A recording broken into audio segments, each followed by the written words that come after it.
Hello, this is Ken, your podcast preacher. Welcome back to my podcast, Deep Waters. This podcast is brought to you by Applied Strengths Ministry, where we believe working together on our strengths is the effect of working out the will and calling of God in and through our lives. The title of this message is Subjectivity is a Defiant Bird that should keep us from relying on the fruit from the tree of the knowledge of good and evil. Okay, so it's official. That there is the longest message title I have ever heard or prepared. I'm going to have a trout dinner for that one. But this is funny as it's almost longer than the message. Okay, this is going to be another great shorty message. And you already know that I think that they are all great insofar as I allow God to speak through me. Now, don't get all jibby-jabby with that and think that I'm telling you something that is only unique to me. You too can allow God to speak through your lips once you decide you would need to for that to happen. No worries, it's a journey of much aching and pleading. What? No podcast preacher? I just want it to happen. Nope, God has to train you to stop talking long enough for him to get in a word edgewise. And folks, because we are human, this takes a bit of season. I cannot give you a specific length of time, as that is between you and God. But trust me, you will need to press in to get there. And when you do, even more of the worldly appetites will go away. There's no feeling or experience to know that God just used you to help someone, and that you did it while speaking God words to do so. Wow, so that was almost the longest paragraph in the world. But you got me going with that question. Hey, you see how I did that? What makes the tree of the knowledge of good and evil so attractive? Knowledge, for one. You see, we believe that when we collect knowledge and have the paperwork to prove that we have it, and well, sometimes the evidence of it comes through our works, that we are better, smarter, in a different class of human than someone who doesn't possess our collection of knowledge and paperwork.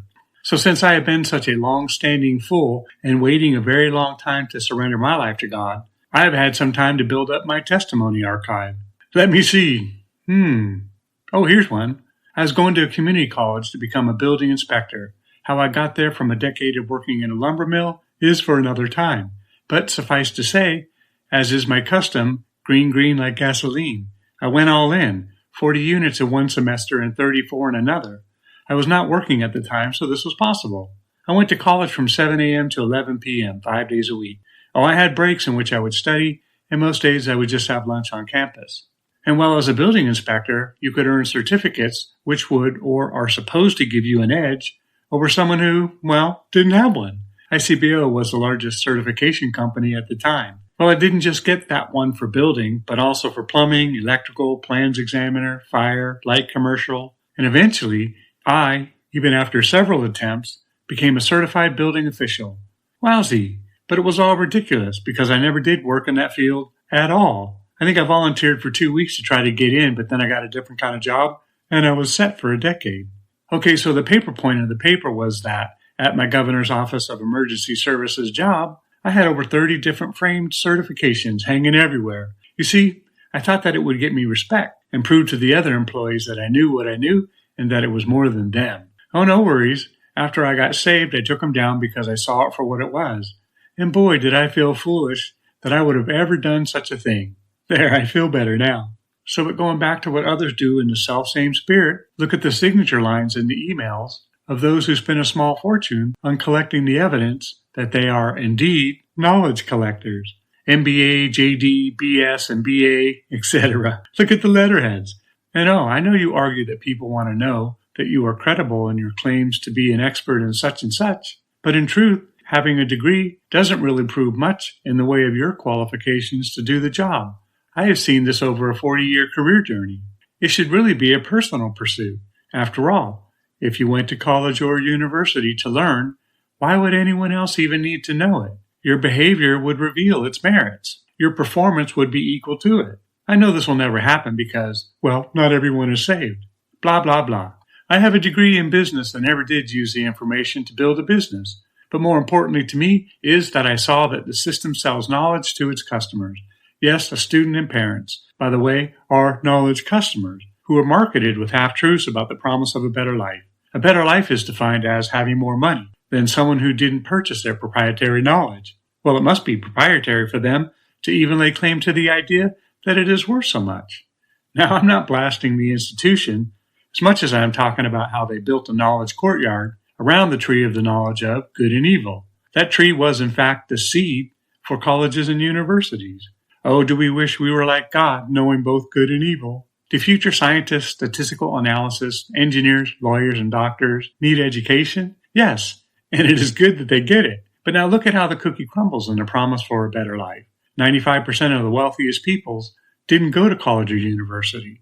Now I'm not talking about those in Hollywood or those who earn a living without integrity or by just doing things illegally. Well, and I guess we have many educated politicians who went to very expensive universities and yet somehow ended up making more money than is ethically possible in the positions that they worked in. No, we do live in a fallen world, right? But that thing gets back to this terrible quandary that we are in when we only count on the knowledge of good and evil to live our lives out. We are too subjective and prone to lean on the shoulders of evil to get ahead. Again, just in this past season, we have seen for posterity's sake, I will call it mainstream media staff. I will call them professionals, but most of them are not. But also the political staff. I would call them leaders, but then I would be lying because leaders don't use their subordinate people in such manners as we have seen of late. And by all means, leaders lead. Instead of asking for the credentials of those running for office, we should mandate an emotional maturity test. Oh, wait, they actually call it an emotional intelligence test. Well, it does sound more distinguishing, right? But really, it's about maturity. Many in political offices would not have tested well. Just saying. The emotional maturity of many in these two groups would imply that maybe we need to rethink what we are teaching in universities.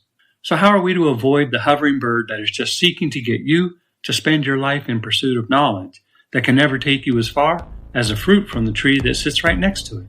What tree is that, podcast preacher? The tree of life, which is truly the revelation of Jesus Christ. It is actually Jesus. What, podcast preacher? We have options? Yes, but although this tree is not marketed with all the current half-truths of a better life, and it is not but rarely found as being announced as the better option, even though it has no comparison to the knowledge tree, but it is not all blitzed up with glitter and fake gold, lights of every imaginable color, music to announce when its supposedly new pile of knowledge is discovered. Nope, this tree, while it looks a lot like the statue of a gray rock, its promise is life beyond this life. But its requirement is that you would only eat from its branches, but also to forgive anyone who has spent a lifetime eating from the tree of the knowledge of good and evil, and that they have manifested that knowledge to hurt you in any way possible, that they might gain the advantage. Yes, it doesn't have the glitz or glamour that the tree of the knowledge of good and evil has, but it has a promise of eternal life, and it will save your soul from eternal separation from God. And for the life of me, I cannot figure out why, with so many educated peeps walking about these days, why they would reject that offer. 1 Corinthians 8:1. Now concerning things offered to idols, we know that we all have knowledge. Knowledge puffs up, but love edifies. Well, that's it for today. Remember, it's not what you find wrong or disagree with regarding these messages, but what you can take away from it. Together we can do more to impact the kingdom than if we work alone. Let's flip the script and kill, steal, and destroy the works of the enemy and create space for the light of light to shine through into people's lives. Plant a seed and click on the like and subscribe button.